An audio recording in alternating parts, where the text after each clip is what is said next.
mangity nitady fonza trezatra nefa totsy nisy niany satria marina ho diso fesafity ninalalako anao no ela nanafanao lay alika nanako nanananatao nisorona daholo izy manontolo mazava ny fiainako vavao ny tontolo ka manomboka de olom-baovao lasako rehetra zay tsy tiako fantatrao efa navaliko anireny efa niova nifitsy amy fono anoboky fa tsy misy teritery ka lalalana vaovao zay efizorako izao dia tsy vitsony fa voasoritra ao anao mandrakisay retareta ny hafanana kila teo ny fahotana anao ao ianao ay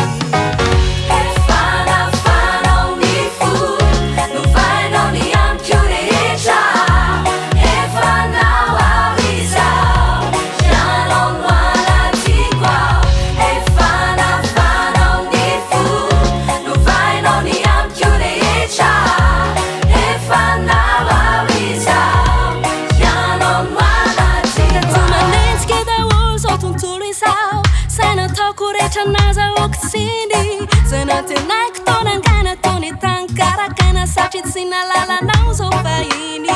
taty aorina rehefa nifanena tamray tena tsy ary nafaliana sy asambarana indray toedranilanao atray io tsy lanomamy aramaina nalahelo oritra ny tomay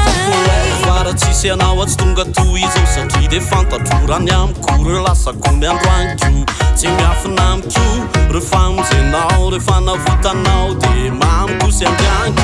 sy emboka fa de navonina anaraka anao tsy ameriny tsony ireo adalana sy reo fahotana sy ratsy fanao fa efa lalana fa indray mijorako mandrakizay ka maiky sy anaraka foana zay zava-drehetra hitarianao ay reo anilanao ny fantatro fa misy ny afaliana tsy lany mamina fa sady fitinaka tena tsy foko arena karaha miala eo ady aiko fa hotototsy ny fahoriny ka nitsy mitsaha manompo le mpanatanteraka ny fandriny